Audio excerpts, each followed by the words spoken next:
Welcome back to another video. My name is Carlos and I am your host. Today we're going to be talking about the Arccos Gen 4 smart sensors. I'm going to be giving you guys a deep dive into price, quality of product, how easy they are to install, all these different things that will tell you whether it's worth it or not for you guys to purchase these. I think they're a great product, but there are some things that I do not like. So if you would like an in-depth review, make sure to stay tuned, watch till the end of this video, and we'll cover all of our bases on the Arccos Gen 4 sensors and if they're worth it for you. Let's get right into the video. So recently I got a comment on one of my TikTok videos and they were asking just like, hey, what's your review of this? And I was like, I can't believe I haven't made a video long form on YouTube about this. So now we're going to go into a deep dive into the Arccos Gen 4 sensors. I'm going to start with my pros and then we will also be talking about cons. And there are definitely some cons. So make sure to stay till the end of this video because we're going to touch bases on everything here. So let's get into it. First question I wanted to answer is, what are Arccos sensors? What are they good for? So these guys, you are going to get 16 total sensors. You're going to get 15 club sensors and 1 putter sensors. Obviously, these are for golfers. And what you do is you're going to thread these into the little hole on the butt end of your grips.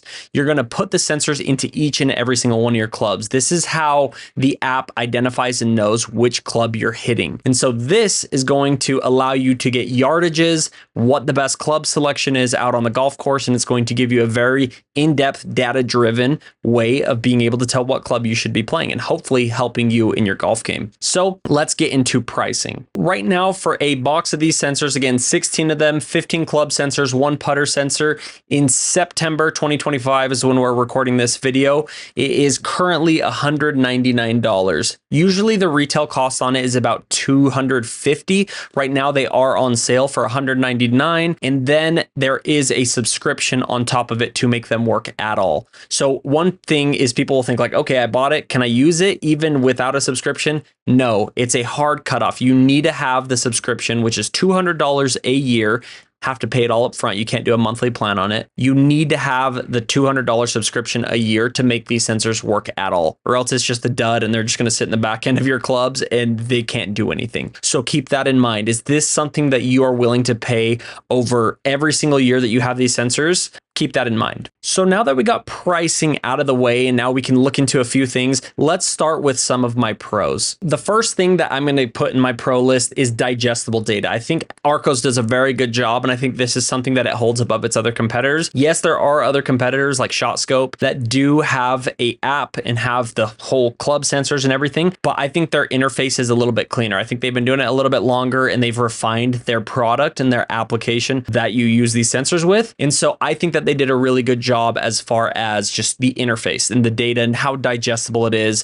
They give you tips and explanations and all these different things of how you can improve your golf game and digest the data to make it actually translate to improvement. So that's a huge pro for me. Another thing that I'm a huge fan of is just the easy application and use. Once you basically grab your phone or your Apple Watch and say, hey, I'm starting a round, it knows GPS tracking where you're at, so it'll pull up a list of local courses, the courses you're closest to. So it's always at the top of the list if you're at the golf course. And from there, you basically hit that start round and you are playing. And it's going to start tracking every single shot that you hit on the course, and it's going to map that out. So super easy to use. The interface is easy while you're on the course. So I do really appreciate that. Another pro is that you can use your phone. You can use the Arccos Link Pro, which is another device that's about $200, $250. You can use that as the sensor that communicates, or like the computer that communicates with the sensors, or you can use your Apple Watch, which is my favorite because it's just like the easiest way to go about it. I don't have to have my phone in my pocket, which is one of my cons. You have to use your phone, if you choose to use your phone as the main device, in your front pocket, and you can't forget it. If you are someone like me, I like to throw my phone on like the seat of my cart. If you do that, it's not going to track or pick up that shot. So that's why I go with the watch. You just got to make sure you charge your watch before your round so you have enough juice to last you the whole time. So that's my preferred method. Arccos, the actual Link Pro, that's another one. It's already an expensive system. $200 or something for the sensors, $200 subscription a year. I don't want to put another device in there to make it more expensive. So I choose to go with the Apple Watch. One of the coolest things about it is I think it gives you accurate data and it helps you track an accurate handicap, an up-to-date handicap. And for you, those of you guys that don't know what a handicap is, I'm going to go in very simple terms. Basically, out of your last 20 rounds, it is going to get your best 8 scores. A handicap is not what you actually shoot, but it's when you're shooting your best golf, what is the average of your best 8 rounds. So keep that in mind. Handicap isn't just, hey, every time I go out on the course, I'm playing at that handicap. That's not what a handicap is. So keep that in mind. Don't judge people for giving you a better handicap than they're shooting with you because of that factor. You got to factor that in. Another great feature that I absolutely love is that it gives you your accurate on-course yardages. A lot of the times we go out to the range, we're hitting cheap range balls or we're swinging 100% out on the range, and that is not accurate to the actual golf and the shots that you're hitting out on the course. And so what's cool about the sensors is it's on-course data and not driving range or simulator data. It's actual course conditions, how you play, the swing that you play, and it's tracking all those shots. And it is giving you an accurate yardage based off of every single club. And so you can see if your club gapping, which you usually want about 13 to 15 yards per club, it's a great way to track your yardages and get really accurate on-course data. If you're finding this information helpful, insightful, please smash that like button. Subscribe to the channel. We will be making more videos like this about clubs, products, all things golf. We have a lot of exciting videos that will cover all things golf. So make sure, hit the bell, do all the stuff. I've already said it. And yes, we did have a little technical issue. Audio cut out in our last video, so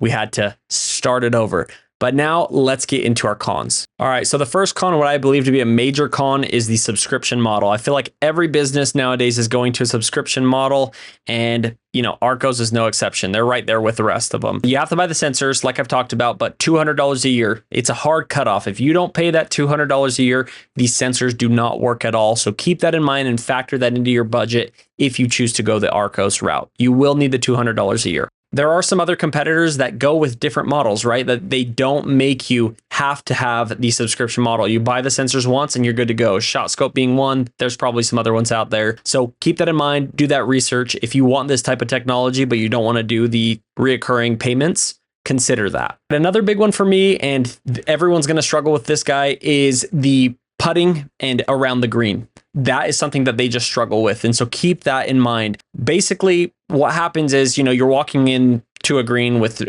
1 or 2 wedges, a putter, and they're kind of hitting together. Sometimes it'll track that as a shot. Sometimes you'll throw a wedge aside on the side of the green. That could track a shot. So keep all these things in mind and factor it. You might have to update those. Another thing is the putting.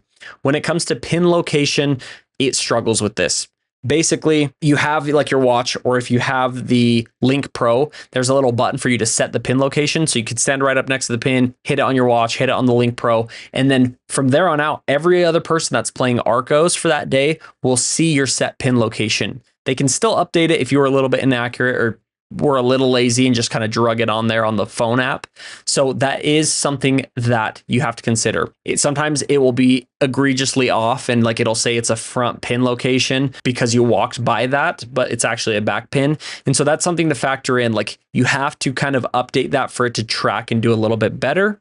Another thing is sometimes it misses little like tap in putts and things like that. And so you want to check every 1 to 2 holes, like was that actually what happened? And so if you're a person that does not like having to use your phone or having to be on like 18 birdies or different apps, you just like to play golf and mark it on a piece of paper, Arccos might not be the option for you, or shot tracking sensors might not be the option. Because to get the most out of it, you do need to keep up with it. Every 1 to 2 holes, just kind of make sure that the data is good. So yeah, another thing too with that is like so often it just says like the putting distance. Every time it basically reads the last putt is like a 2-footer. And it just does that so often, which is not true. Because, say I hit an 8-footer and that was a really good putt. I want it to track that 2 putt with me hitting it at 8 feet. But if I don't go into the app and make sure that it says that, then it's going to be inaccurate data and it's going to say my putting is better or worse, and it's going to be inaccurate data.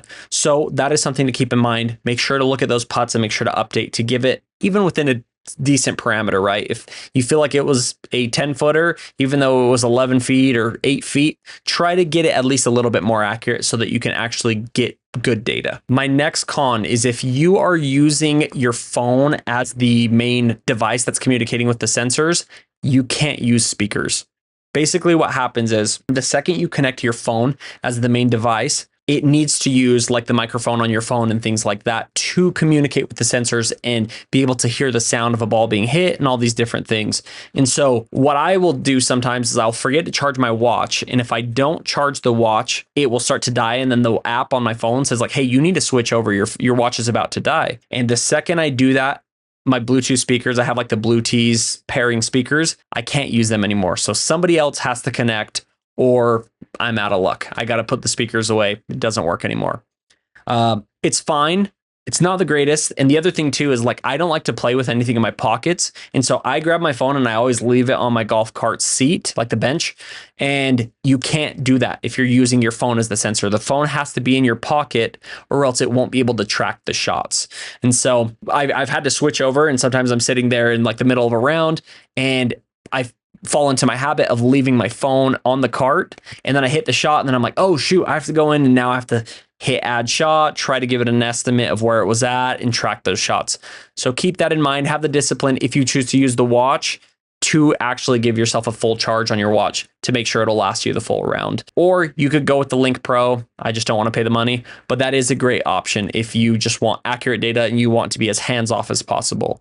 Keep that in mind. My next con, and this is a major con, is that Arccos is charging another subscription fee if you choose to go with a new product that they're about to come out with. Arccos just came out with a like $250, they're on pre-order, but it's like a $250 rangefinder, which is a reasonable price for a premium rangefinder, but there is a $200 a year subscription to use that and gain its features. I think, and correct me if I'm wrong in the comments, but I believe that there is basic like yardage numbers if you don't pay a subscription.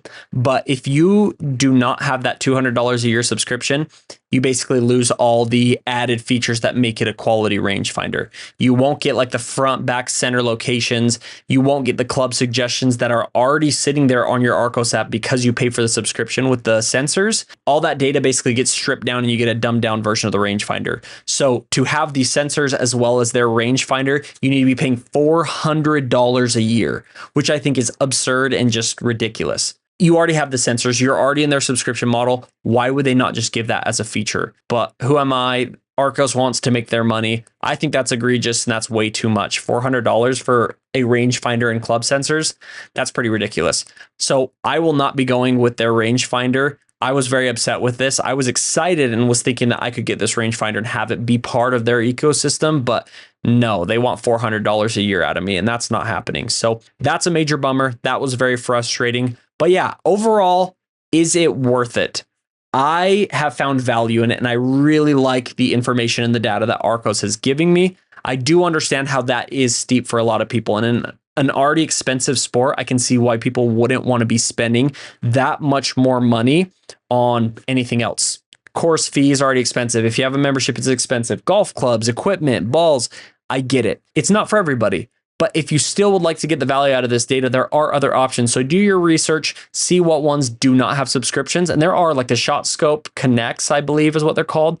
Like it's like under 100, $120 after taxes for the sensors. And basically from then on, you're good to go. Like there is no subscription model, no hidden fees behind it, and you can have that data. The app, I was not as big of a fan of. Like I didn't buy them, but just looking into it, I didn't think that they were as good or look as good. So that is something that could evolve over time, and maybe they could surpass Arccos from going out of the subscription model, but keep that in mind. But overall, I'm super happy. I like the sensors, and I think the $200 a year is worth it at the moment, but we'll see in the future. Maybe I'll give you guys a follow-up here in a year after using them. But I appreciate it, guys. Thank you so much. And again, if you have any questions, leave them in the comments. Hit that like button, subscribe to the channel. Make sure to hit that bell button so you can get notified the next time we drop a video, and we'll see you in the next one. Peace.